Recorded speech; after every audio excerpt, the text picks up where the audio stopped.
Thank you very much, Nurul, for the nice words. And at the onset itself, I would thank Dr. Panir Selvan sir, as well as Dr. Aravind Anand sir, and Nurul, as well as Dr. Aravind as well as the organizing team from the East West Pharma. I will just share my slides. Hope I am audible to all of you. So I will just start sharing.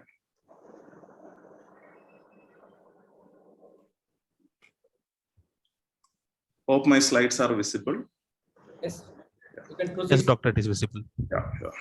So first of all, like I already told, I thank the entire team at Snega Mind Care also, as well as Dr. Anand as well.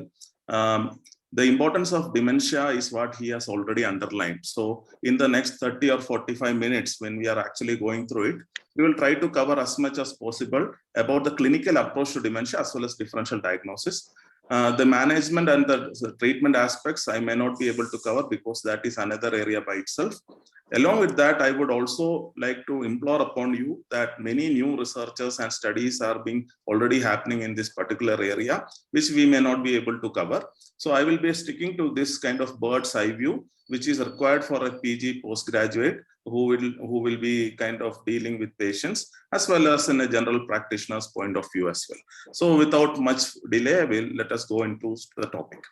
So dementia, we all know that it is a disease with acquired deterioration in cognitive intellectual abilities without impairment of consciousness. If there is impairment of consciousness, it will go into the concept of delirium. Now, the most important thing that it impairs the successful performance of activities of daily living. And cognitive impairment represents a decline from the previous levels of functioning. And we know that episodic memory, which is the ability to recall specific events in time and place, is a cognitive function most commonly lost. So that is how the Alzheimer's pathology is affecting the memory, and episodic memory is one of the most important domains of memory which is affected. And in addition to memory, dementia may erode into the other domains like language, visual abilities, praxis, calculation, judgment, problem solving abilities. So what is the latest concept about dementia? So the DSM-5, which we use from 2013 onwards, has put into attention the main factor that any kind of significant cognitive decline from previous level of performance in any one of these 6 cognitive domains. Previously, the concept that memory has to be impaired to call it dementia was there. That has been completely taken out. Now, if there are 6 domains, and of the 6 domains, if there is evidence of significant cognitive domain decline in any of one of these domains, and these domains are complex attention, executive function, learning and memory, language, perceptive motor, as well as social cognition. So in any of these, if there is kind of deterioration, and the deterioration is based on the concern of the individual, wherein as well as a knowledgeable informant, or even the clinician's observation that there has been a significant decline in cognitive function from the baseline. Along with that, there's a substantial impairment in cognitive performance, which is observed and documented by neuropsychological testing. And if there is there's not a possibility of a standardized neuropsychological testing, another quantified clinical assessment by any of the scales. So if any one of this domain is affected to a significant kind of extent, as well as the cognitive deficits interfere with the independence of everyday activities, which we say as activities of daily living and instrumental activities of daily living. If the activities of daily living started getting affected, it's likely that the dementia is progressing. And the cognitive deficits do not occur exclusively in the context of delirium, and it cannot be explained by any other mental disorder like a primary major psychiatric illness. So this is what DSM-5 tells. Now coming to ICD-11. So ICD-11 we know is the lifestyle kind or a neurodevelopmental or a life process kind of approach. And unlike the neurodevelopmental disorders which start in the beginning, ICD-11 it comes in the mostly in the posterior aspect. That's a 6D, wherein it gives the term of neurocognitive disorder. And it is in lines with the DSM-5 classification, unlike ICD-10.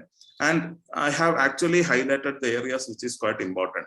So this is taken from the ICD website itself, wherein they look at the neurocognitive disorder, which is a new term introduced, and are characterized by primary clinical deficits in neurocognitive function. So still, it is the primary clinical deficits which is more important. So we have not yet reached the state where everything is biomarker level or neuropsychological assessment and quantification level. But we have to be, as clinicians, it's mainly the primary clinical deficits in neurocognitive functioning that has to be identified, and these are acquired rather than developmental. And this, what is neurocognitive functioning? So it specifically refers to neurologically based cognitive skills and abilities believed to be directly related to brain functioning, including but not limited to then all the domains like the attention, concentration, memory, language, visuospatial, perceptual skills, processing speed, and executive functioning. So this has been told in ICD-11, and they have told that it is not limited to these cognitive domains alone. That means the social cognition aspect is also to be considered. However, that has not been kind of well documented in ICD-11. But social cognition is something which is quite important to understand as an important domain when dementia is considered. And neurocognitive disorders represent a decline from the previously attained level of functioning. So if you are a very good functioning before and now your function is declining, we have to consider neurocognitive disorders. If your functioning is poor and then you have as at baseline and then there is some deterioration, it is a very challenging thing at that point of time. And before labeling things as dementia, we have to look at always the previously attained level of functioning. So it doesn't involve the neurodevelopmental disorders. That's the most important aspect. And even though cognitive deficits are present in many psychiatric disorders, we are kind of evolved is one of the platforms wherein many of the major psychiatric illnesses are being discussed in great detail. And we should know that schizophrenia, bipolar, depression, OCD, all of these would have kind of deficits in most of the cognitive domains. But what is the specialty for dementia? Here, the core feature is neurocognitive and not just mood or thought or perception and other aspects. So that is one of the most important thing which we have to understand. Now coming to epidemiology, this is a recent paper published in Lancet, again from the Indian Institute of Science, CBR, wherein they looked into the epidemiology and reviewed the kind of prevalence of dementia across the country. And it was found that actually the prevalence starts from anything from 0% to more than 10%. So it is that much varied based on the cultural as well as the socio-demographic aspects. So there's been a lot of studies done in South India for which we actually have to be kind of quite interested, because a lot of the studies has been happening in Chennai, in Vellore, and in Kerala, as well as in Bangalore, as well as in Mumbai. So there has been found reasonable changes in with respect to urban and the rural cohorts with respect to dementia, some of which aspects we can discuss later when we go ahead. And we know that we are rapidly aging, and aging is kind of becoming a fast kind of phenomena. And by 2050, it is estimated that 1 in 5, that is almost 20% of people would be more than 60 years of age. So just imagine the epidemic, we are telling about pandemic. So just imagine the epidemic or pandemic of dementia, which is going to come. And there is no wonder that developed societies are investing a lot of monies in old age home, advanced care planning, even concepts with regard to euthanasia, medical legal aspects regarding the final stages of life and care. So India being a developing nation, as well as we have also a resource scarcity, a large population. Now we have lesser dependent population, but we should be kind of prepared for the greater amount of burden we may get. And these numbers, if we actually tell that Alzheimer's disease is the most common cause of dementia in about 75%, both in young onset dementia, which is dementia less than 65 years of age, as well as in elder or late onset dementia, which is more than 65 years of age. Now closely following is the vascular dementia in India, which is most important because there is a lot of vascular comorbidity, which is the cardiovascular morbidity. There could be cerebrovascular problems. There is the dementia capital, the diabetes capital of the world is our country. So all these aspects are there, which would actually kind of contribute to vascular comorbidities and vascular risk factors, which would result in vascular dementia. And not far behind is the other forms of dementia, like frontotemporal dementia, which was not previously kind of explored or known much. But now I think most of us in the clinical practice would be also encountering people with late onset psychosis, and following them up would suggest features of frontotemporal dementia, mainly the behavioral variant, but there are language variants as well. and the dementia of Lewy bodies as well as Parkinson's disease dementia.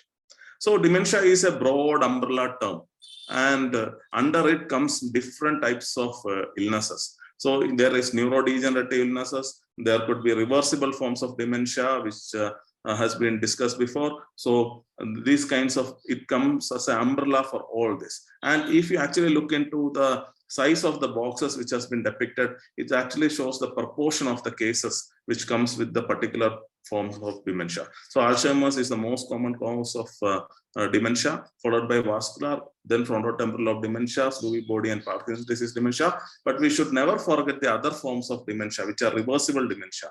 And degenerative dementias, as a rule, is a diagnosis by exclusion.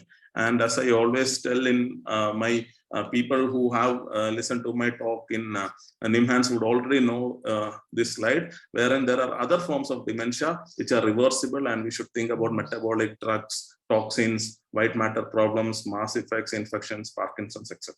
So secondary forms of dementia.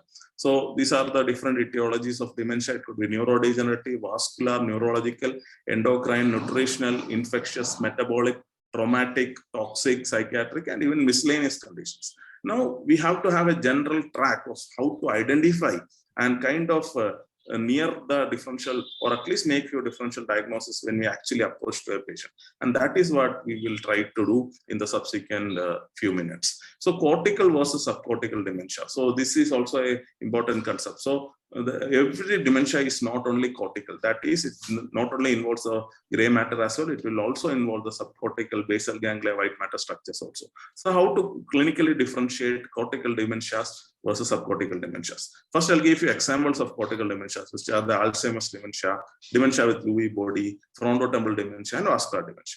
Subcortical dementia, dementias which predominantly affect the subcortical structures, the basal ganglia, the corticostriatothalamic tracts, as well as the other important white matter kind of tracts. So these include the Parkinson's disease, progressive supranuclear palsy syndrome, PSP syndrome, normal pressure hydrocephalus, Huntington's disease, CJD, vitamin deficiencies, thyroid diseases, metabolic, dementia pugilistica, which is due to repeated small traumas causing kind of Parkinsonian symptoms and cognitive decline. Our famous boxer Muhammad Ali died due to hard feature surgery of dementia pugilistica. So these are some examples of cortical versus subcortical. Now clinically, what would be the different symptoms? So in cortical dementias, major symptoms would be changes in memory, language, perception deficits, and apraxia. Whereas in subcortical, because the frontal lower subcortical tracts are affected, there could be subtle behavioral changes, predominantly apathy, impaired affect and mood, motor slowing, which is characteristic aspect. There could be executive dysfunction, but memory changes would not be that much evident. And their learning is also usually intact in the initial stages. The presence of extrapyramidal features, because the basal ganglia structures are affected, is more commonly seen in subcortical dementias. So in the areas affected, I've already told, is the thalamus, striatum, midbrain, striatofrontal projections. But the areas affected in cortical is temporal cortex, mainly the medial temporal cortex of the hippocampal structures, the parietal cortex, and the frontal lobe cortex. So this one small slide will kind of give us an idea into how to approach cortical versus subcortical dementias in a gross fashion. Now, what all other features are there? So in cortical dementias, the patient will give a quick but a wrong answer. He will be able to process fast, but because of his memory issues and other cognitive domains getting affected, he will give a quick but a wrong answer. Subcortical, what happens is the processing speed is impaired, there's executive dysfunction. They'll give slow, but usually because the gray matter is intact, they'll give a right answer. And in cortical kind of dementias, their mood they will be more of euphoric. That is because of their absent insight as well. Whereas in subcortical, because the white matter tracts especially the frontal subcortex are involved, a lot of apathy and depression. Also, other phenomena like agnosia, aphasia, apraxia, seizures, myoclonus will be seen more commonly in cortical dementias.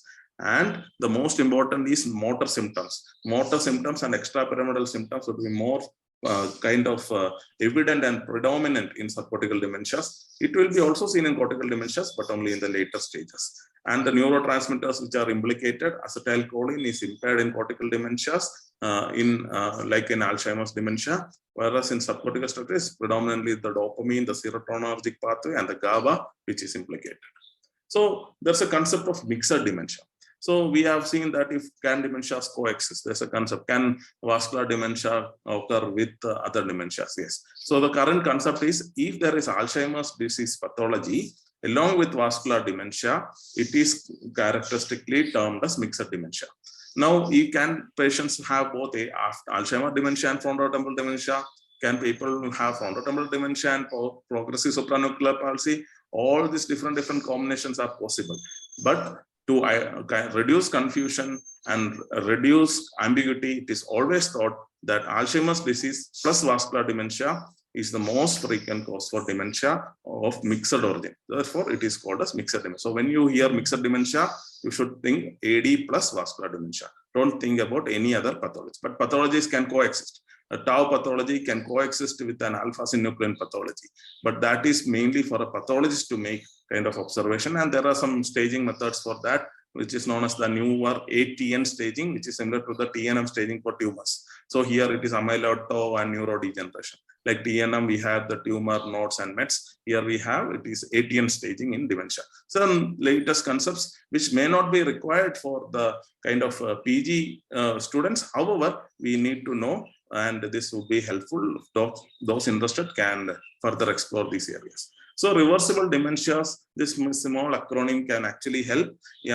D stands for delirium, E for emotions, predominantly depression. Previously, my chair and others would also agree to the concept of pseudo dementia, which was actually a commonly used term, but is not used now because of ethical reasons. And M is for metabolic disturbances, E for eye and ear impairments. Many a time when we actually assess the patient, we will feel that they will have visual problems and hearing impairment, which will reduce their kind of performance in the neuropsychological test. And mistakenly, we will put them as coming into the concept of dementia. However, when we actually correct the refractive error or we correct the cataract, we give hearing aids, and then we do the assessments, their performance will be much better.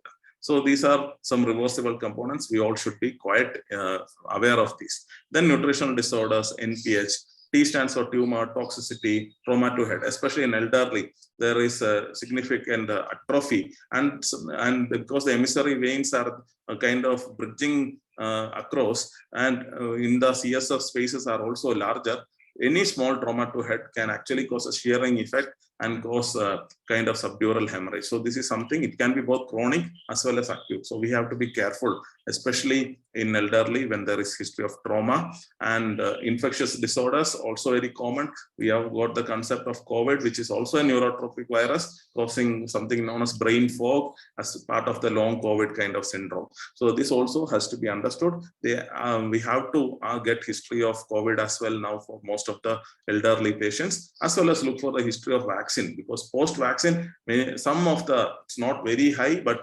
there has been literature which suggests that 1 to 2% of the elderly have reported of some event which is either ischemic or hemorrhagic in nature. So this is something which also has to be looked into, as well as the effect of alcohol and arteriosclerosis. Now coming to the concept I had already discussed, is pseudo dementia and true dementia. When a patient comes to you, how will you know that the patient is having true dementia? So one thing is in pseudo dementia, or the dementia associated with anxiety and definitely due to depression, that is the classical term where pseudo dementia was used, the patient actually complains. So there's more of a subjective complaint. Whereas in true dementia, the patient has reduced insight, and predominantly it is the relatives who actually complain about the problem. And they will give examples with respect to that. In pseudo dementia, there's a definite onset. There can be a frustrating factor, there can be a stressor, there can be grief, bereavement, reaction, and subsequently developing a memory problem. Whereas in true dementia, many of the time we cannot actually put across the correct onset. It may be a very insidious on the kind of nature which may be coming. Most of the time, because there's a subjective kind of complaints, they will have I don't know answers as well. When you give any kind of questions, the patients will say I don't know, like that.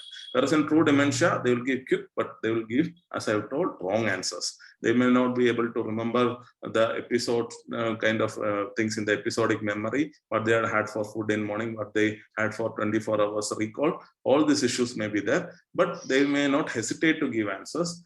And if they give answers, usually it would be wrong answers. Now, with regard to the domains lost. So we know that how the dementia spreads. Usually it affects through the medial, so starts with the subiculum, the medial temporal lobes, the hippocampal structures, and then ascends up to the parietal lobe in Alzheimer's dementia. So every dementia has got its own pattern. So in case of true dementia, the recent memory is usually getting affected. But in pseudo dementia, there is we cannot actually tell the pattern of memory loss. It could be recent memory as well as remote memory. In true dementia, patients can often remember the old things. So patients come to us and tell, the relatives will tell, sir, he knows all things very clearly. He knows about his relatives. He knows when they went to school. He knows his childhood friends, but he doesn't know what he had for food in morning. He doesn't know where did he go yesterday, which relative he had met yesterday. So this kind of complaints will give us an idea, and we should actually tell them that this is what will typically happen in a degenerative kind of dementia. Cancer phenomena, this phenomena of giving approximate answers predominantly in pseudo dementia and depression, we know very well, but in true dementia it may or may not be seen, very unlikely to be seen. And the different dopamine is the neurotransmitter which is implicated in pseudo dementia, but in true dementia it is the projections of from the basalis nucleus of Maynard, the acetylcholinergic projections to the forebrain, which is predominantly affected. So cholinergic system is affected. And we also have some objective kind of measures like the Bird-Shaft's potential or expectancy wave, which is present in pseudo dementia, but it is changing in true dementia as per the cause. And normal EP patterns, which are usually seen in pseudo dementia, abnormal in true dementias, and the PET scan, which is the new kind of modality, which will actually look and find out how hypermetabolism in the different brain structures in true dementia, especially in the parietal and posterior parietal regions, as well as in the medial temporal regions in true dementia, but it will be normal in the pseudo dementia patients. So irreversible dementia is the next type of dementia, which is the Alzheimer's, vascular, Lewy body, Parkinson, frontotemporal, Huntington, CJD, and leukoencephalopathies. Now, how do we approach? So if a person comes with cognitive impairment, determine whether there's a deterioration from a previously higher level. If there is a deterioration, we have to look at the consciousness. If there is no deterioration, he was also having an impaired kind of cognitive impairment from before, you have to consider possibilities of a mental retardation due to any other cause. And if the consciousness is affected, think about delirium. But if consciousness is retained, then we have to look for the multiple cognitive functions which are involved. If there is no aphasia, there is no amnesia like that, or if the only selected kind of functioning is affected, then we have to see whether that is due to vascular reason or due to anything else. And if there is serious interference with daily activities, these multiple cognitive functions are affected, there is serious interference with daily activities, think about dementia. If there is no serious interference with daily activities, they are independent for activities of daily living and instrumental activities, think about MCA. So how do you diagnose a case of dementia? Let's come to the main area, that is focused history. Along with the routine history, we should also ask some important leading questions which could help us. Analysis of each of the symptoms to see whether they fit in a primary psychiatric illness or they fit in with a neurodegenerative illness or dementia. Focused physical examination, as well as cognitive and neuropsychiatric examination, and finally lab evaluation. So coming to the concept of benign forgetfulness of aging. So as we all know that during age itself, there is actually some kind of forgetfulness, there's some cognitive decline. It is known as age-associated memory impairment or age-associated cognitive deterioration. How does that differ from dementia? So many people in elderly, especially people who are well educated, people who were doing some white collar jobs, will come at the age of 70s or late 60s telling that they are forgetting. So will you give them a diagnosis of dementia? No, we have to see them in detail and we have to establish that there are features suggestive of dementia. So what are the characteristics of benign forgetfulness of aging? One is they will have failure to remember unimportant daily experiences. So what happens over the years is that you tend to give importance only to the things which are quite important to you for that particular moment or particular day. So you don't remember everything in total. So you will, they may failure to remember unimportant daily experiences, but important they would remember. Their activities of daily living would be apparently all right. They may have the ability to do only one task at a time. That is the reduction in multitasking capacity. Sometimes people will tell that previously I was doing many things. Now I'm able to do only one thing at a time. But are you doing that thing perfectly? If you are doing that thing perfectly, it is very likely, based on your age, it is benign forgetfulness of aging.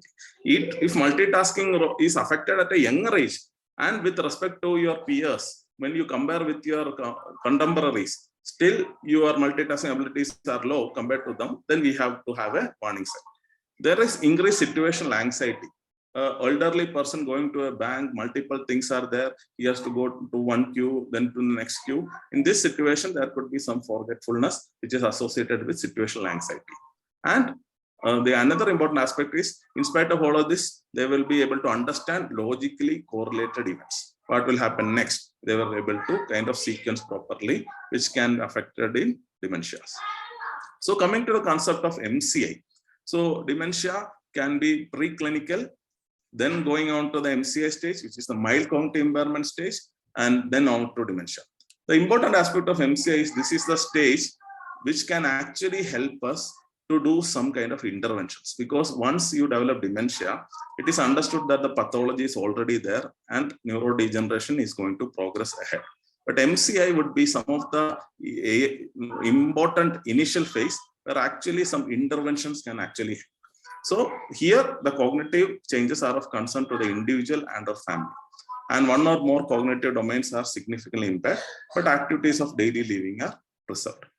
Preclinical is the important concept for researchers, because we understand that by the age of 30s itself, amyloid plaque is building up in the brain. Tau, phosphorylated tau and neurofibrillary tangles are getting increasingly built up. But that point of time also, the particular person is able to handle all the cognitive challenges around. So preclinical phase is a silent phase, and individuals may not notice changes, but they are able to manage most of the things. So here is the stage where the patient knows minimally, but the doctor does it. So now lot of research is concentrated on the preclinical as well as the MCI phases. And we understood that in the preclinical phases, lot of changes are happening in the CSF, especially newer biomarkers are being developed with respect to that. Now, this is the IPS guidelines, which was published in 2017-18 on the initial assessment of a suspected case of dementia, and they had looked into the treatment aspect with respect to dementia. So that is the most important aspect which we have to see. And here, if there is complaints of cognitive decline, we have to see whether there is normal cognitive functioning, which is suggestive of normal aging, which I have discussed. But if there is impairment of cognitive functioning, we have to look for impairment in activities of daily living. If there is activities of daily living or ADLs which are affected, consider dementia. If not, consider MCI, depression, or normal aging. So coming to the focused history, we have to add some leading questions I have told. We have to ask about the mode of onset. If it is acute, think of delirium versus gradual. If the progression is slow, think of Alzheimer's dementia. If it is a stepwise kind of progression, think about vascular multiple insults over time, which is vascular dementia. If there's a rapid progression, think about CJD and some forms of frontotemporal dementia. And if there is fluctuations with visual hallucination and fluctuating sensorium, think about Lewy body dementia, as well as the duration of symptoms. So these are the clinical symptoms which we usually see: cognitive, functional impairment, neuropsychiatric manifestations, which are called behavioral and psychological symptoms of dementia, mood changes, anxiety, personality changes, psychosis, and sleep disturbances. So I've told about memory impairment. Aphasia is the language issues. Apraxia is the impairment to carry out learned motor activities despite intact motor functions. Agnosia is the failure in the gnostic or the perceptual circuit, whereas failure to recognize or identify objects despite intact sensory functioning in that particular modality. Impairment in executive functioning and impaired visuospatial functioning. So functional impairment is what we have already discussed, and each of the cognitive deficits results in significant impairment in functioning, which represents a decline from the previous level of functioning. So there could be difficulties with job performance if the patient is still working. Difficulties in driving, shopping, and housekeeping are some of the questions we have to ask. We have to ask what is the difficulty, and how often is the difficulty, and when did it actually start. Then we will get more idea into the particular history and help in symptom analysis. And we have to also look into difficulties in social functioning, like disengagement from usual activities and interests, trouble maintaining social relationships and social roles, and difficulty in performing activities of daily living. So these are some things which we have to look into. Then we have to also look into the neuropsychiatric manifestations of neuropsychiatric manifestations, that is the neuropsychiatric inventory, which is a useful tool developed as a psychopathology. And it evaluates 12 neuropsychiatric disturbances. So these domains you have to see, like delusions, hallucinations, agitation, dysphoria, anxiety, apathy, irritability, euphoria, disinhibition, aberrant motor behavior, nighttime behavior, appetite, and eating abnormalities. So these are the domains which I have told are the BPSP symptoms associated with dementia. Now, if a patient comes to us with schizophrenia, and we also have a doubt whether it is Alzheimer's dementia and associated psychotic symptoms, how do we actually make a distinction? So if there are bizarre or complex delusions, think about the primary psychosis. If there is misidentification of caregivers, it means that the perceptual capacity is gone. It is more likely to be due to dementia. If the common form of hallucination, which we have studied, I think from our PG, UG times, if the common form of hallucination is auditory, think about primary psychiatric illness. If it is visual or other modalities, think about Alzheimer's dementia or other forms of dementia. First rank symptoms are more frequent in schizophrenia, active suicidal ideation, as well as past history of psychosis and psychotic symptoms. And there could be a remission of psychotic symptoms in dementia as dementia progresses. So that is one important aspect. And the need for long-term treatment with antipsychotics is very common in psychosis. But in psychosis, which is associated with dementia, you give drugs like quetiapine, sometimes low-dose risperidone, haloperidol for some time. And then you understand that they develop a lot of side effects, and you may not require to give the same dose of medications. So this is something which is which can actually help as a clinical point as to distinguishing between Alzheimer's dementia and schizophrenia. Now, coming to behavioral disturbance, I have already told apathy, disinhibition, compulsivity, etc. would suggest frontotemporal dementia, along with agitation and wandering behavior as well as aggressive behavior. So agitation is particularly worsened in evening hours. So that is something called sundowning, which is seen also in delirium, but also in dementia as well. So these symptoms can cause significant caregiver burden, and therefore they may require more of hospitalization or a kind of rehabilitation. Mood changes are also common in patients with dementia. 50% of patients with Alzheimer's dementia have depressive symptoms, and it may result due to memory issues as well as anticipating and increasing functional impairment in the initial stages. Sometimes suicidal ideation behavior may be also seen in the mild cases. So we have to be little careful, especially in the mild cases, because they may tend to act up. Anxiety, more than 60% of patients encounter anxiety, mainly fear of being alone, and if their caregivers and familiar people are not there. And sometimes when they are kind of perplexed in an environment which is new to them, anxiety symptoms can be significantly aggravated. Personality changes is one of the initial kind of heralding symptom which can trigger a doubt about dementia, especially a person who was quite modest, well-behaved, suddenly start having disinhibition, impulsivity, inappropriate joking, over-familiarity, disregarding social norms, loss of judgment, inappropriate sexual remarks or behavior, and persisting over time with some kind of changes in cognition as well. You have to think about other underlying causes rather than primary mood disorders or psychosis. So delusions, I've already discussed these things, so we'll not go ahead with that. But Alzheimer's dementia patients develop what is known as the Capgras syndrome. This is the delusion that the imposter is there and the caregiver has been replaced by them. So this is something which we should not immediately think about as due to primary psychiatric illness. Now we have to ask other leading points that if there is any history of movement disorders. One of the example I've given is myoclonus in CJD, but also think about other myoclonic jerks or other seizure kind of phenomena. Any history of seizures may indicate stroke or neoplasm, but can also occur in early onset Alzheimer's dementia as well.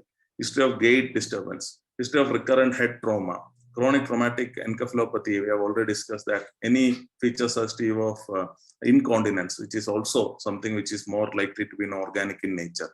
History of alcohol use, feature suggestive of vitamin deficiencies, irreversible kind of Korsakoff syndrome is something which can also happen in people who have malnutrition as well as history of chronic alcohol use. history of pure vegetarian diet, bowel irradiation. Now, the most important thing is gastric surgery, bariatric surgery, because the intrinsic factor secreting cells are damaged. B12 deficiency is very common in people with bariatric surgery, and we have had many cases wherein they precipitated with features of dementia, and ultimately, when we looked into B12 levels, it is very low. So these are and chronic antihistamine therapy, people who are on long-term ranitidine, and also we have to be careful. And past history of hypertension, diabetes, I'm sure we all ask. Also history of high-risk sexual behaviors, IV drug abuse. We should also know that syphilis is also an illness which is now not seen because of antibiotic use, but still some, at least my seniors would have picked up many cases. Occupational history for heavy metal intoxication, especially the use of lead and the copper as well. And history of chronic drug intake, especially sedatives and analgesics. There would be many patients coming to us who are being consuming low dose alprazolam or lorazepam for maybe years together, 10 years, 20, 30, 40 years. You should know that these people are also prone to develop memory and cognitive impairment. And it is well known that dementia can actually be precipitated due to excessive sedative use. And family history of Huntington's disease and familial forms of AD, frontotemporal dementia, because they all have a genetic component to it. If there is history of seizures, catatonia, panic attacks, and daytime drowsiness, that should bring an alarm whether there's an autoimmune etiology. And there's exposure to volatile gases, especially occupation-related anesthetists, pathologists who actually inhale formalin fumes, anesthetic agents for long. Also, there has been cases which has been reported to have caused kind of cognitive decline. So this is one triad which is of clinical importance. Actually, Dr. S.R. Chandra was my guru. She only described this triad, wherein it was identified that if a person comes with panic attacks, catatonia, and daytime sleepiness, it is, along with cognitive decline, you have to think about an autoimmune, especially NMDA receptor-mediated encephalitis. However, if there are significant seizures along with panic attacks and catatonic symptoms, think about a VGKC kind of receptor-mediated encephalitis. So this is some recent kind of work which has been done with us from Indian population. Now, delirium versus dementia, I've already told, I think my audience very well knows about this, but definitely delirium is more abrupt. Duration is from hours to day, and there is definitely a deficit in attention, reduced ability to focus, and there is a sensory alteration in sensorium, and there could be fluctuating cognition, and there could be an underlying medical cause for this. And other features, we know that delirium is usually hyperactive, hypoactive, or mixed forms. Whereas in case of dementia, usually you don't get kind of a significant arousal with respect to that, but rather you will have an insidious onset, long-standing cognitive impairment, which is usually seen. Now, MCI versus dementia. To just summarize this slide, I would tell that in MCI, what will happen is that there is a mild impairment, as the name implies. There will be kind of retained activities of daily living as well as instrumental activities of daily living. However, the person can have some subjective kind of cognitive impairment. He will report of memory problems. And when you actually do neuropsychiatric assessments, compared to the normal for their age and education, you will have a poorer performance, but within 2 standard deviations. If your performance is beyond 2 standard deviation and your deterioration is so significant that it impairs activities of daily living and instrumental activities as well, it will go in for dementia. So there are again the common subtypes of irreversible dementia. We have already discussed this. And coming to the different characteristics of dementia, just giving some subtle points. So Alzheimer's dementia, it is predominantly associated with memory problem, episodic memory. They can also have issues with managing money, counting. This is something which we have to ask them. Driving because of visuospatial issues, shopping related problems, difficulty in following instructions, and navigation related issues. So that is something.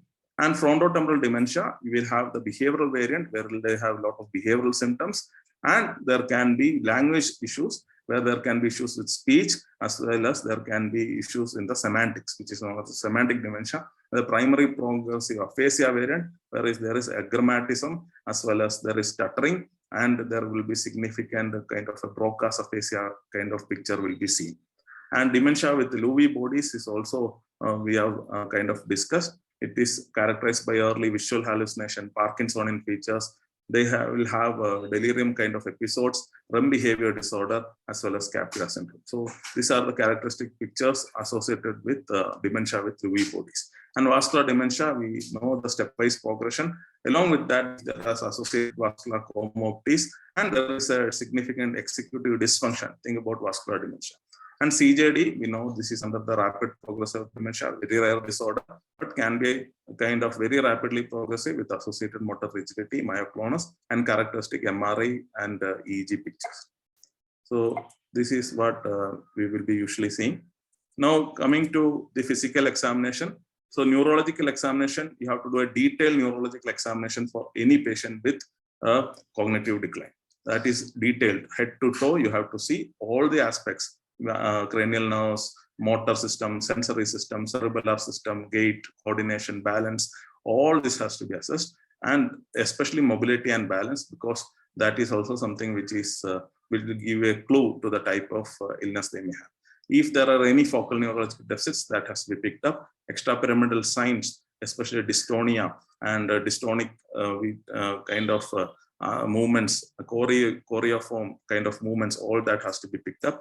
Vision and hearing screening, the importance I already told, and cardiac and pulmonary evaluation has to be done. So I've told that what will be typically seen in Alzheimer's dementia, usually it is a memory issue, but motor system usually intact. Frontotemporal dementia, they can develop gaze palsies, they can develop motor neuron disease features. About 30% with FTD can develop motor neuron disease. So you have to be careful about that. And dementia with Lewy bodies, wherein they can have Parkinsonian features and visual hallucination or dementia. And PSP, where they can have axial rigidity, dysphagia, supranuclear vertical gaze deficits. We often think that is due to our secondary Parkinsonism, but it could be due to an idiopathic PSP itself. And corticobasal syndrome, which can have asymmetric rigidity, dystonia, myoclonus, predominant apraxias, alien limb phenomena, and they will have what we say as frontal release reflexes issues, pyramidal signs, non-frontal aphasia, executive dysfunction, or behavioral disorder. So these are some of the things which we get in examination. Hemiparesis may suggest a vascular cause or a space occupying lesion, and dementia with myelopathy and peripheral neuropathy, B12 deficiency. I'm sure seniors here would have seen cases which looks like subacute combined degeneration of spinal cord associated with both B12 as well as neurosyphilis, and peripheral neuropathy, which can also be seen. We have to always think about thyroid dysfunction, heavy metal intoxication, and vasculitis, and also hypothyroidism, which is something we should not forget, not just for anxiety and depression, but panic, but it is also important for dementia as well.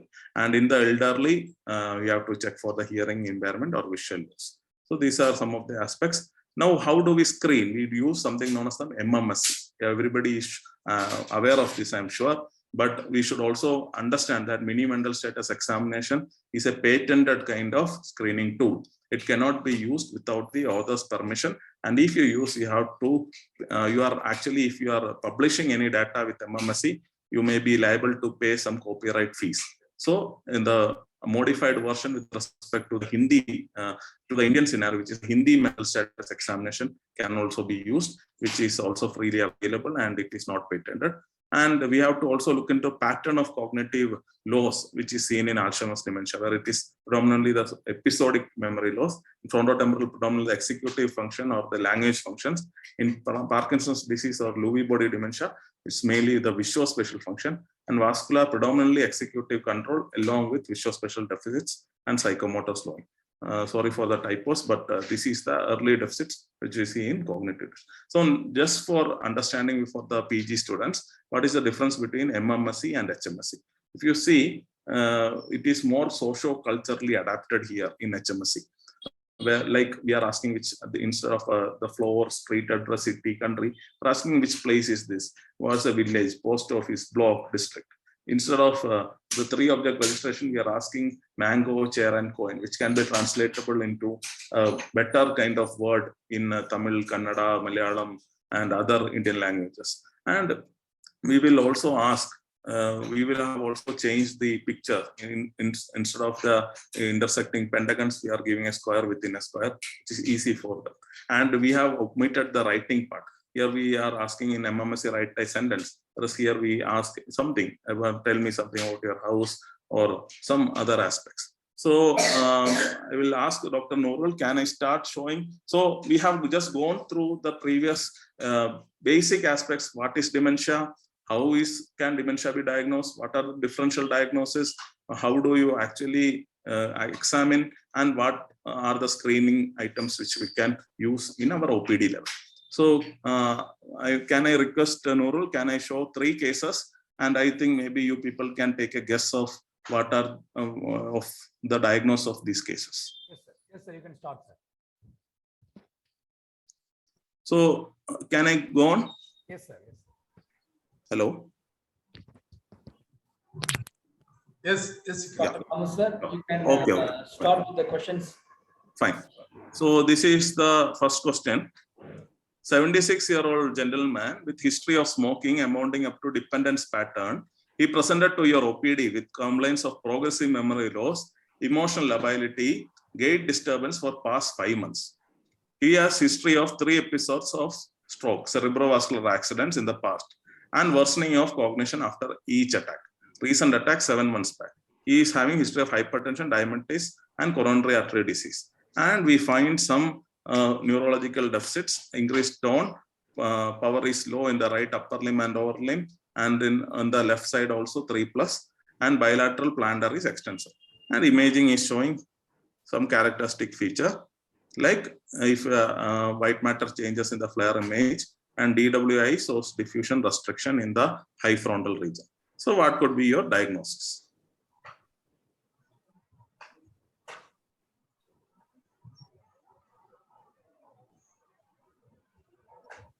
So it's definitely vascular dementia, because it's a stepladder kind of pattern of deficit, and there is radiological evidence as well as a temporal correlation. Okay, so that would tell it's more like a vascular dementia. Now there can be question whether it can be a mixed dementia. So it is unlikely to be a mixed dementia because there's a definite temporal aspect. Okay, there is episodes of multiple strokes, and it is not a very long-standing illness. It's only 5 months of gait problems, and the other memory areas, there's no detailed kind of affection like the episodic memory and all, which is not being told.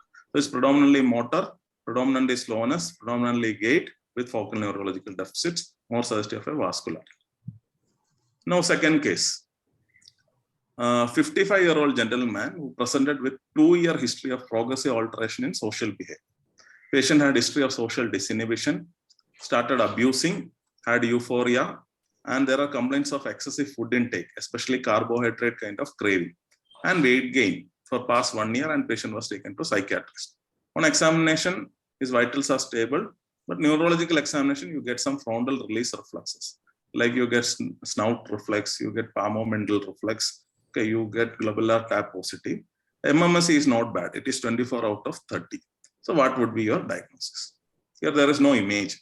So with clinical exam, this vignette, can you make a diagnosis? Yes. So I think everybody has answered it very clearly and correctly that it is frontotemporal dementia. So coming to the third case, final case I'll show. So 82-year-old gentleman who came to OPD with complaints of progressive decline in memory for past 6 to 8 months. He also had complaints of reduced sleep and occasional nightmares, and his wife noted, is also passed away. So there is history of his bystanders noticing hand movements in deep sleep, and he occasionally sees his deceased wife at times. He is telling that he could see, and he would describe about her. Was started on low dose risperidone by local doctor, following which he had significant rigidity tremors and ruling of saliva, which is out of proportion to what you expect for a 2 milligram risperidone to course. And vitals were stable, but significant rigidity of limbs, slow stepping gait, bradykinesia. MMSE was also abnormal, 21 out of 30. So it is 8 months illness, very elderly, significant neuroleptic sensitivity, as well as REM behavior disorder. What would be your diagnosis? I think people have also answered correctly. It is Lewy body dementia. So, okay, fine. Now I will just give a final kind of touch to things. Now we have doing lot of investigations, but till now I've told you that clinical assessment is the most important. Assessments and the investigations should be having a rationale, and what is that rationale is something which we should know. So when we send for blood, we should know why we are sending. I'm sure all of us would do that. Imaging, CT or MRI is enough. Actually, there is nothing that for as of till now that you have to always get MRI. If you have a doubt that it is not a subdural hematoma, if there is NPH, you want to characterize it and you have to have the facility for MRI, then think about MRI. But however, CT scan is also a very valuable kind of imaging modality. PET and SPECT, very costly, but in cases of MCI, and if you feel that the patient is likely to progress, and based on the affordability, think about PET scan. But otherwise, PET is not mandatory unless you think about a secondary causes. Then you think about it. Amyloid imaging not available in India, but that is something which is available abroad. And Pittsburgh compound B as well as other amyloid binding ligands are there, which can be utilized for that. Lumbar puncture, what the current recommendation is, you should do it for all early onset dementia. That is people who develop cognitive decline before 65 years of age, to rule out other secondary causes of CNS infection or inflammation. EEG, non-invasive and can help in identifying other secondary causes. And brain biopsy, usually not done, but only to diagnose vasculitis, neoplasms and unusual infections when we don't have a clear idea about the particular case. So this is also not indicated. However, DSM-5 criteria for definitive diagnosis, imaging and brain biopsy is being told. Now coming to the major goals of treatment, I am not going to the treatment of dementia because that itself is a big area. And so I am not going in detail about that, but the goals are main. If this is a reversible cause, you have to give the treatment for that particular cause. And symptomatic treatment is required in irreversible causes, especially if there are behavioral symptoms and the psychological symptoms of dementia.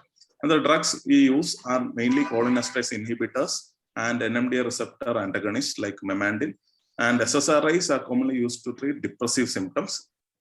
Seizures, which can co-occur with some of the dementia, can be treated with levetiracetam and brivaracetam. And antipsychotics, usually quetiapine, can be used very low dose, and start low and go slow is the dictum in people with agitation, aggression and psychosis, but we have to use with caution, and definitely a baseline ECG is mandatory. So I have gone through all this just to summarize what are different degenerative forms of dementia. The first symptom usually gives the clue, and as well as the clinical examination and the characteristic imaging findings. And the genetic aspects are to be very much important, especially in early onset dementias and frontotemporal dementias. There is history of excessive substance abuse, bipolar diseases in patients with patients' relatives in patients who are having frontotemporal dementia. So that is something which you have to take care. We have to not just ask about neurological illness, but document detailed history of any impulse control disorders, OCD, bipolar, late onset bipolar. These are all gives clue that the patient's relative or the history, family history is important for frontotemporal dementias. So we have discussed this. About Alzheimer's disease also we have kind of discussed, and I'm sure all of you would have seen this slide.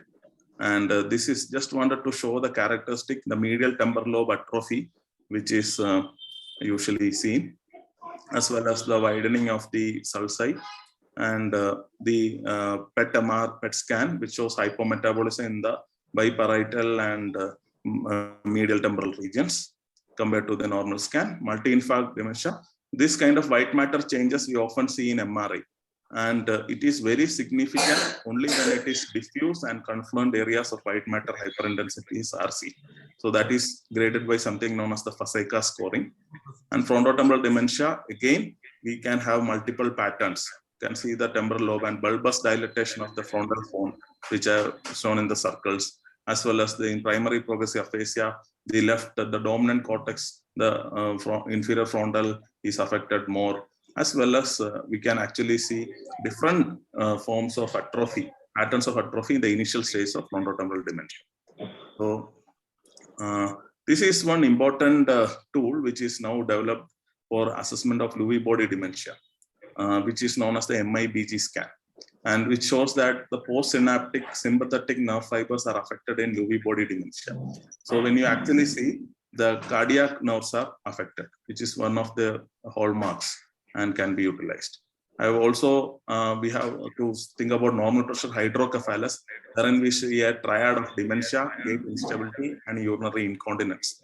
And the CT shows something known as hydrocephalus, which is box carrying, and you can actually identify this in clinically as well as through imaging.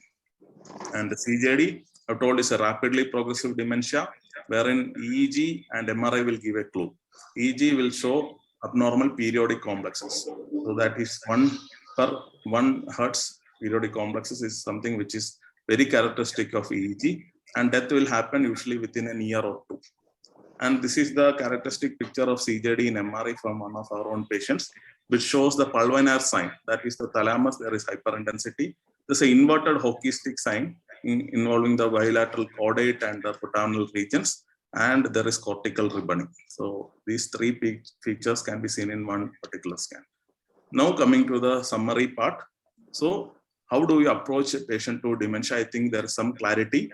We will look into the cognitive decline, mood issues, loss of emotional control, and if they are there, look for functioning. If there is impairment in the activities of daily living, in difficulty in taking medication, cooking, personal care, etc., look for impairment in social and occupational aspect. If it is there, think about dementia. If not there, think about mood and other, but their functioning is not affected, think about other mental health issues. Then evaluate cognitive impairment.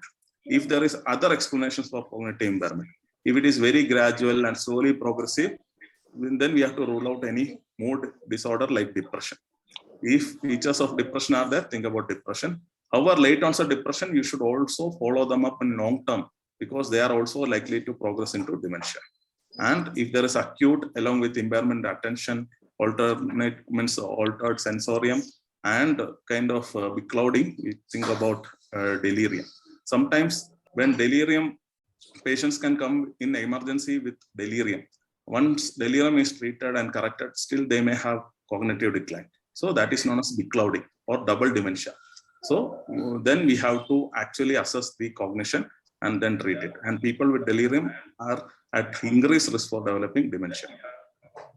Also, we have to evaluate for other comorbidities, especially diabetes, hypertension, lifestyle changes has to be told to them. And this is something quite important at a OPD level. Pharmacological management, we can discuss later, maybe in some other session of Evolve later.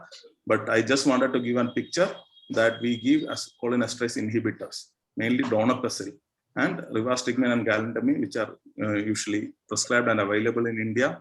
Memantine is an NMDA receptor antagonist, which is given in moderate and severe stages of dementia. Combination medicines are also given. But one important practice pearl I would like to tell to everybody who is prescribing medicine for dementia is please try to give donepezil in morning. Night time, it can impair sleep, and it can also cause nightmares as well as some kind of anxiety and depressive symptoms and significant gastritis. So usually donepezil is preferred to be given early morning. The concept is you can also give it along with food. So the gastritis part can be also reduced.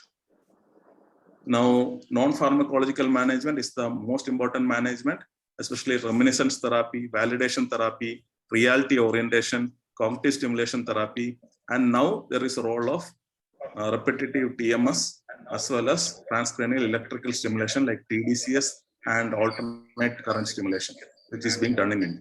So these are the new modalities for management and treatment in case of dementia, especially with regard to the psychotic and behavioral symptoms of dementia. So this would be my references, and before I end, I would also thank the organizers for this opportunity and Dr. Nurul as well. And currently I'm affiliated with the Center for Brain Research in the Indian Institute of Science.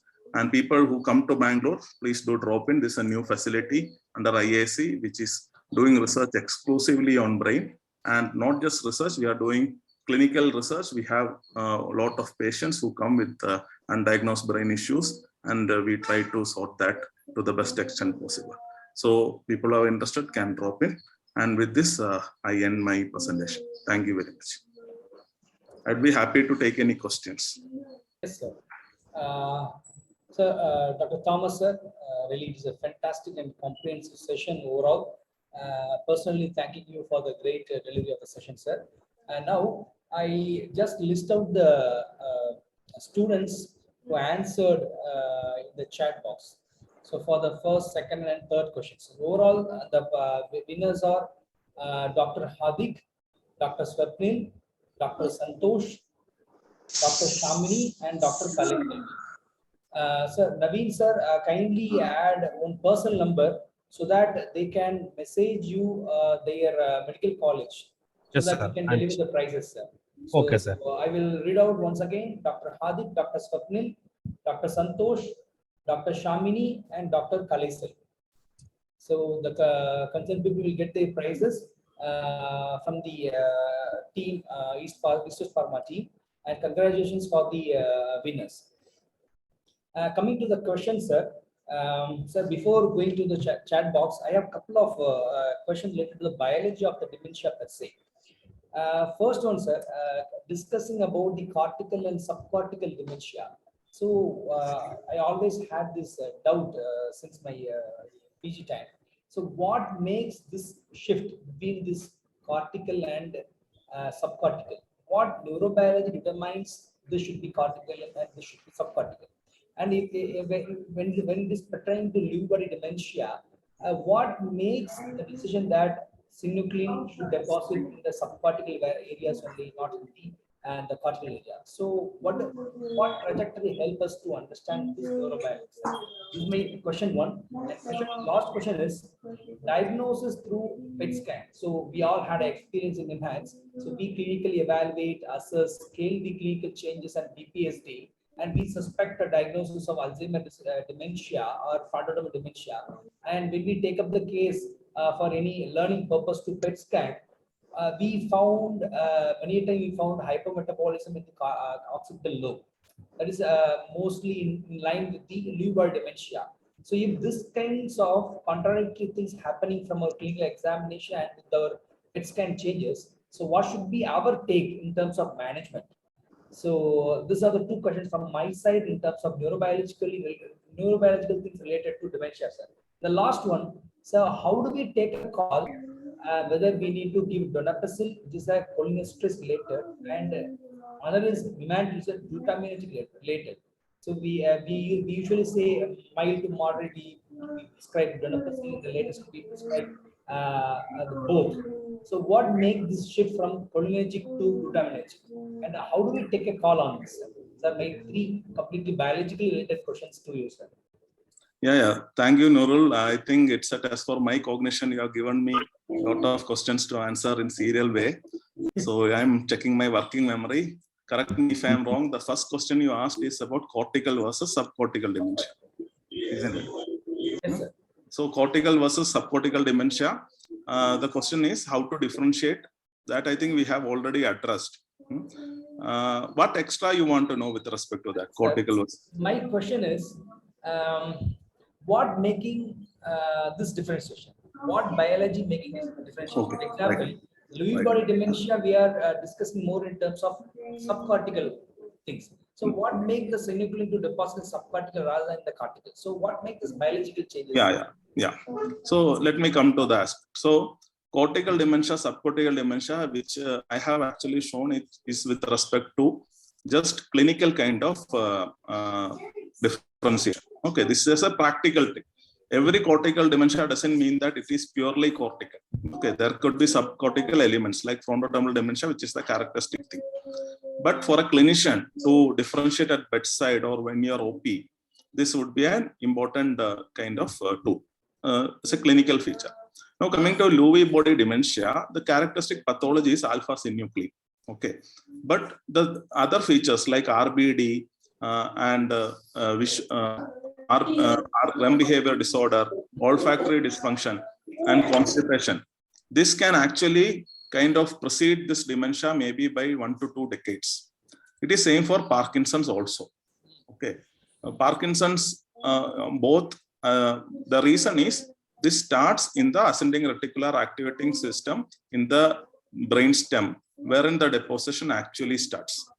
Now we should also know that the projection from the ARAS is also there to the frontal brain, which is involved in the salience network, which is also involved in the executive or dorsal executive network, which will tell. So when these projections are getting affected initially, you can get a cortical picture more than a subcortical picture. But when the brainstem is affected significantly, the ascending the reticular tracts, it will go up to the midbrain. Then the possibility of what you see is you will get what is known as the characteristic subcortical features. That's the motoric symptoms, the other signs. Now, why RBD occurs early? There has been a lot of literature on that. It is fully not yet known, but still RBD occurs because there is, instead of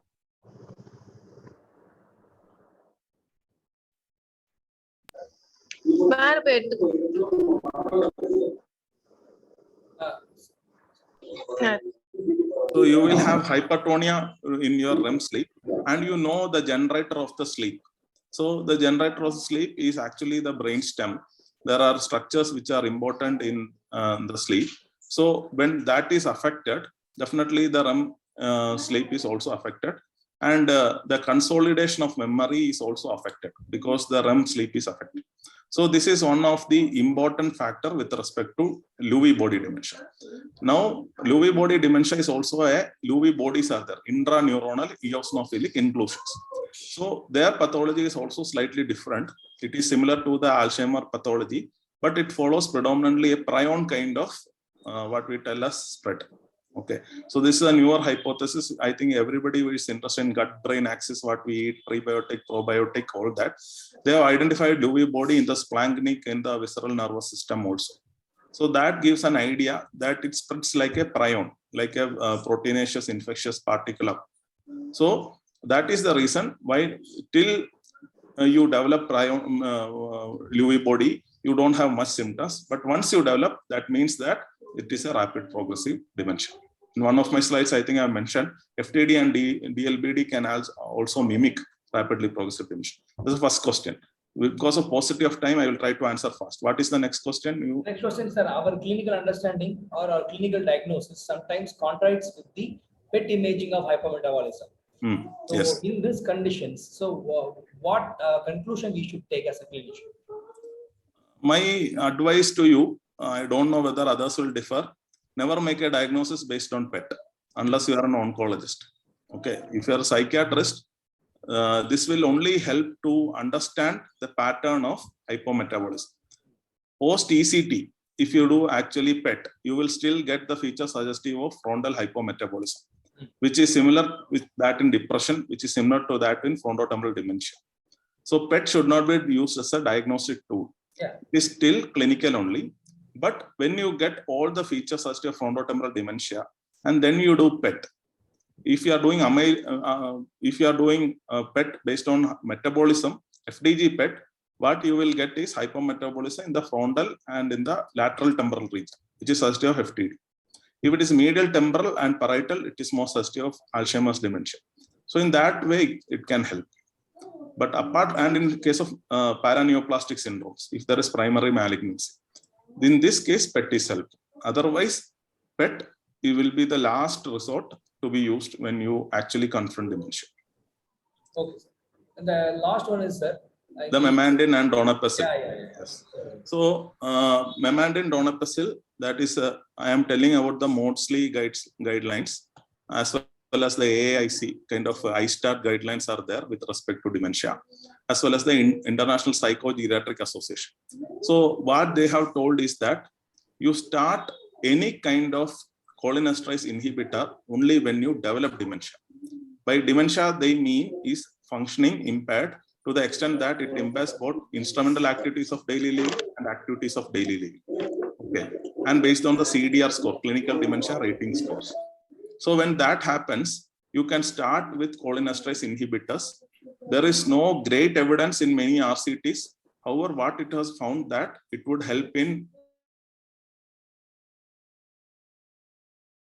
a kind of prolong the patient's dementia, the patient who was having dementia score to at least 3 to 6 months. The maximum study is for 6 months. After that, they found that there is no significant role.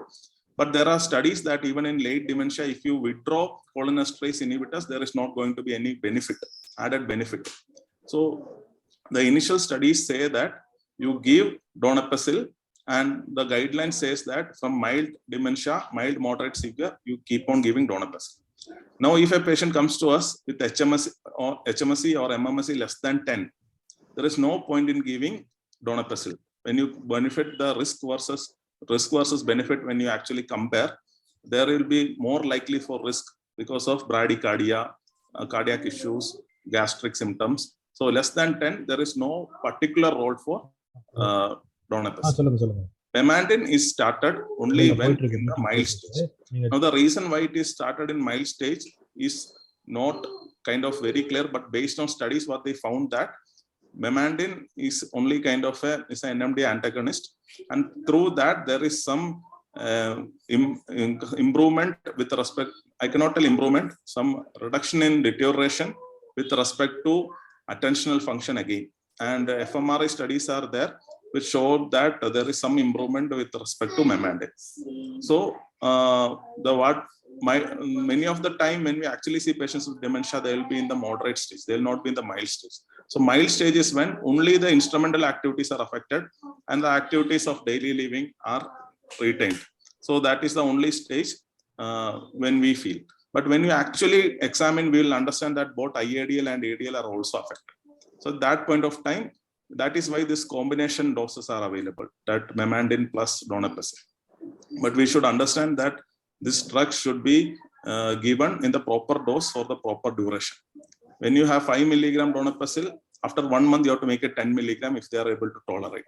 So that is one thing. And memantine maximum of up to 20 milligram can be given. Okay, so these are some things. Now, Exelon patches and all are available. Even donepezil oral disintegrating tablet is there so that the gastric effects are reduced, as well as oral disintegrating strips are also available. So this is as per the guidelines. But the reason why memantine is not given in mild is not documented in any of the studies. Okay, right. Sir, now we will go into the questions in the chat box. So number one. Yeah. So in HMSC, neither this nor that. What Hindi sentence can be used? That is the question.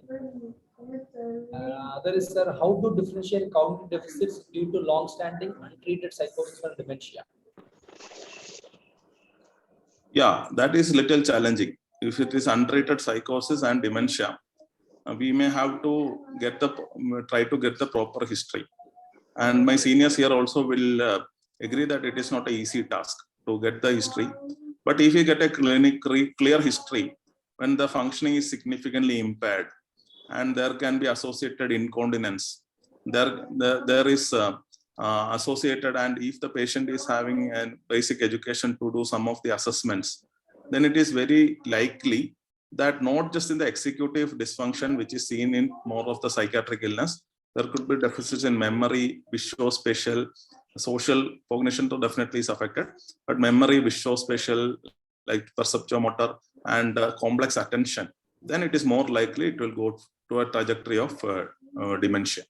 If on the other hand, it is more of interpersonal kind of issues, predominant psychotic symptoms, first rank symptoms, and only kind of executive dysfunction with less of incontinence, less of visuospatial, think about primary psychiatric illness, which is long standing. This would be the usual thing. However, in practical terms, it is very difficult. We may have to do structured assessments to actually find that. Okay. Thank you, sir. And the next question from Dr. Shyam Sundar. So, regarding the data, what proportions of dementia cases could be averted if alcohol and smoking are eliminated? Might be Yeah. a camp type of guy. No, it is a very important question. Yeah. I actually did not cover the prevention, management, and treatment part, as well as the epidemiology and other longitudinal structure part, because this is a practical session for postgraduate students. Now, the Lancet Commission has come with the 2020 guidelines with respect to the risk factors for prevention and management of dementia. And they have told that 40% of the dementias can be prevented if about 14 risk factors are reduced, and of which alcohol, smoking, hypertension, midlife obesity, even hearing issues, air pollution, everything is there. So if I were to tell alcohol and smoking alone, it would go minimum, if we can actually control this, at least 5 to more than 5 to 10%, 5 to 10 I should tell. As they have the specific breakup also. Nearly 10% of the dementia with respect to cardiovascular etiology can definitely be prevented. So that is clear, data is available. And I will also urge you to read the Lancet Commission reports, which is freely available. What was the publication number, sir? So in Lancet? Lancet Commission's 2020 Prevention of Dementia, okay, which is kind of taken up by the WHO also. okay. They are telling that 40% of the dementia can actually be prevented if you actually reduce the risk factors. Very interesting paradigm to discuss, I think. Nice. Sir, next question. Is there any specific dementia protocol available while ordering the MRI? First of all, you should be confident that the patient is having dementia before you order a valuable test like MRI. That is one. Just I am telling it again and again, because don't diagnose dementia by MRI. That is the first thing. Even ICD-11 tells do its clinical diagnosis. Second thing, if you order, it should be to rule out other causes. Okay, so you should ensure that other causes of dementia should be ruled out. That is, you should do a thorough history and physical examination. Third thing which we should do is mainly when you actually something called dementia protocol and all, when you actually do some study. So there is Alzheimer's Dementia Neuroimaging Initiative, ADNI, which is a very big consortium, and they have multi-centric study. NIMANS is a part of that study, but along with that, AIMS and other major institutes are also. So they have specific requirements for doing MRI. This is mainly for research purpose. So that is, you have to have some cuts with respect to the hippocampus, as well as with respect to the parietal region. So there are specific cuts with respect to that, and MRI has to be preferably done in a 3 Tesla machine. And we have to also look for what is known as the visual kind of atrophy. There are some scales like Faseka scale and Shelton scale and all, which I think interested people can read up about. So there are some protocols, but it is predominantly for research. And thank you, sir. In between, couple of congratulations for the presentation from our senior psychiatrist forum, sir, from Dr. Babu Bala Singh and others. And the other question, sir, choosing antipsychotics in BPSD for dementia. Yes. So quetiapine versus low-dose clozapine or olanzapine. So what molecule will be a compliant molecule for choosing in dementia BPSD, or in order to prevent the neuroleptic sensitivity? Yeah. BPSD, again, the first treatment of choice is non-pharmacological approach, behavioral analysis and modification. But however, there would be a time when you have to choose an antipsychotic. So that time you have to alternate between the drug of choice is either quetiapine versus clozapine. Now, clozapine, we have to know the side effects, and nobody would be quite comfortable in giving it on an OPD basis. But I have seen, I think many of us would have seen prescriptions when you give 12.5 clozapine for sleep and all that. Ideally, in elderly, it is not good, because not only this, non-dose related side effects with clozapine in elderly is very common. So the best drug of choice, practically, if we are to speak, is quetiapine. Now, quetiapine, it has to be given, at least a baseline ECG should be there. And it will cause significant anticholinergic side effects, postural hypotension, and cardiac side effects. So we should be little mindful about it.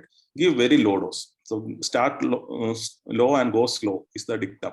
So we don't have 6.25 or 12.5 milligram quetiapine tablets in India. it is available in the West. So you can even start 25 milligram tablet, which is available 1/4 dose if they can give, and go up to maybe one tablet.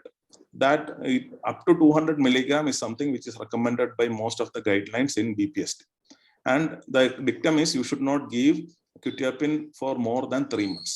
So after 3 months, you again assess the patient. And once you assess ideally you should assess after 8 weeks, but at least after 12 weeks, if you assess and you feel that you reassess the need for antipsychotic. If there is no need, or if you feel that need is reduced, you reduce it to maybe half dose, titrate and stop it also. Because it is not like routine psychosis where you have to block all the D2 receptor and get a neuroleptic effect. It's predominantly for sedation, sleep, and other kind of symptoms. Yeah, thank you, sir. Sir, other question I think is a big question. I think this is related to depression with dysexecutive function syndrome. So, yeah, so the DES concept, sir. So, how severe it is, and what would be the trajectory of DES to go into a depression alone or a dementia, right? That is the question, I think. Yeah, so there is a lot of study with respect to depression as the independent late life risk factor, as well as in prodromal symptom of dementia. So it can be both. So that is something which we have to understand. And this depression and dysexecutive syndrome. So predominantly patients with dementia, what has been observed and across literature is apathy, which is significantly associated. And then this DES concept with respect to fMRI studies have been done, wherein they have looked into the executive network, and they have found that there is significant affection of the executive system.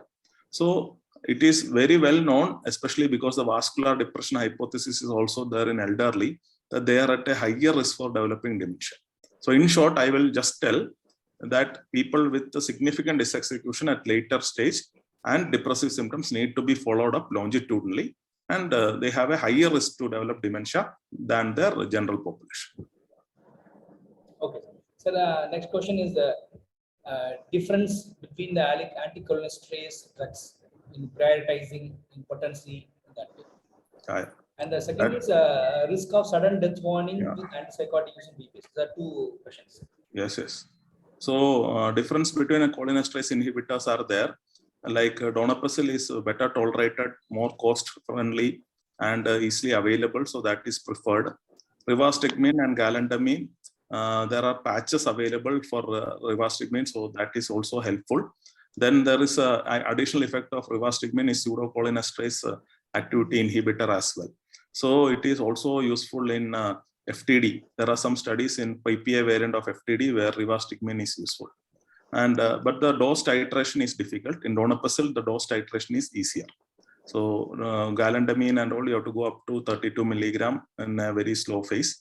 And in rivastigmine and all, you can go up to 18 milligram per day. So that are some of the challenges. And financial wise, if you think donepezil is much cheaper, more tolerated, and easily available. So that is why it is being given. Now, sudden death warning in antipsychotic, definitely antipsychotic use in BPSD, you have to, it is kind of an informed consent. You have to inform the family, you have to inform the relatives that we have exhausted all our options and we are giving this only for symptom control and not for disease reversal. So if that point is clear, then with their consent only, we need to start low dose quetiapine or clozapine. Sometimes even aripiprazole also has been tried relatively safer for cardiac benefits. So cardiac safety. So that is something which has been tried. But it should be very titrated and after a proper discussion with the patient and family. And then the last question from Vidya. Sir, how to differentiate between MCI and pseudo dementia? Yeah, so that is again a challenge. But pseudo dementia tends to improve over time. Another clue from apart from what I have told over time. So pseudo dementia with proper treatment of depression and other anxiety symptoms should improve. Whereas MCI, the concept is it can be single domain MCI, multi-domain MCI, or multi-domain MCI, amnestic MCI, and non-amnestic MCI. MCI by itself is actually a big topic. So the simple thing is, if I were to tell, 1/3 of the people with MCI progress to dementia, 1/3 will remain stable MCI, 1/3 will reverse back to normal. Okay, so MCI is a transitory phase, and many of them do progress to dementia. That is one possibility that is can be compared with pseudo dementia.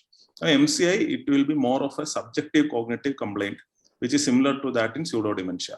But the I don't know answers will be more in pseudo dementia. MCI people will make an attempt to do that, but they may have difficulty in assessments. So that is something which has been often found out. And the spouse or the family member will also tell that they are able to do most of the things, but they are not sharp like before. This is what the relatives will tell, and this is corroborated by the assessments. Whereas in depression, the mood will be kind of out of proportion and would result in a kind of lot of kind of impairment with the assessments. And I don't know answers will be quite more in pseudo dementia. So these are some clinical indicators. However, we have to do a detailed assessment, a kind of structured assessment also, to see whether they lie within the 2 standard deviation of normality. Thank you, sir. Thank you. I think there are many more discussions coming because it's a neurobiologically rewarding topic for any psychiatrist to listen.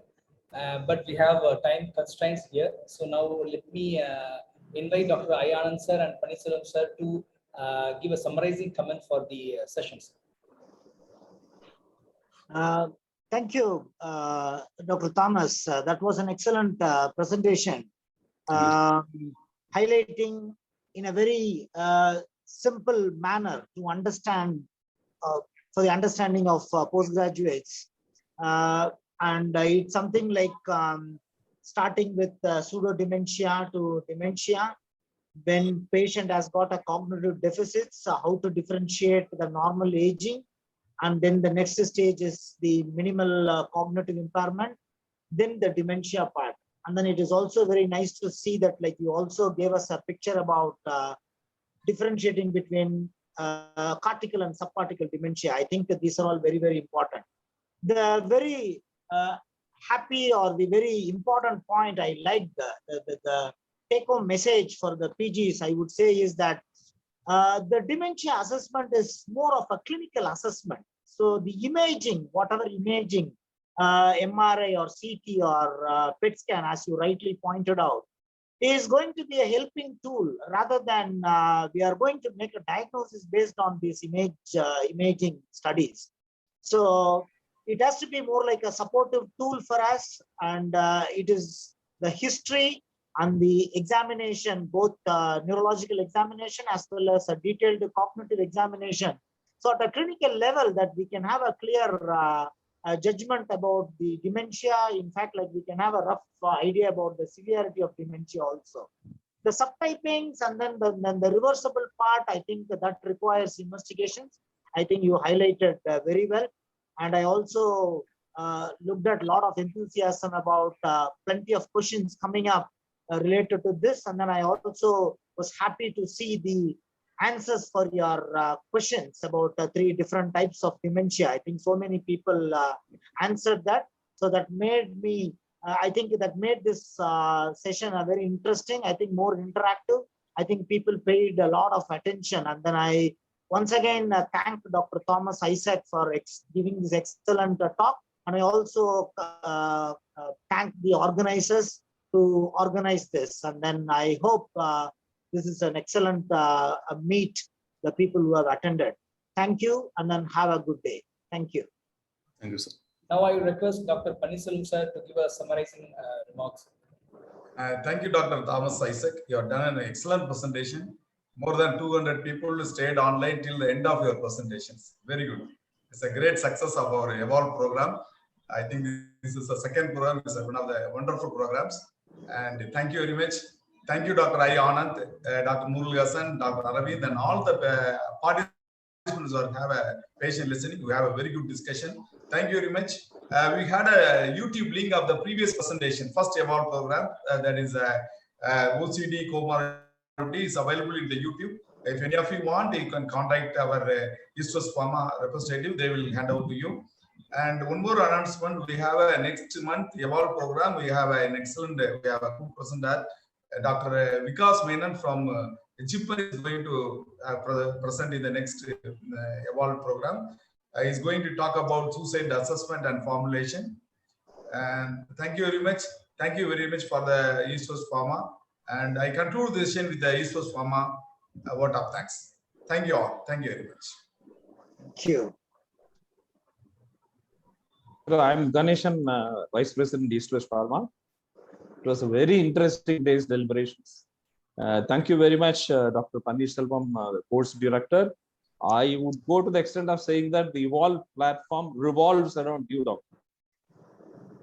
It was an excellent initiative to bring such a very relevant topic to the Evolve platform. We are honored.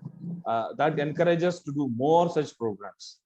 And the session was very well moderated by Dr. Anand, Nurul Hassan, and Dr. Arvind Rangarajan.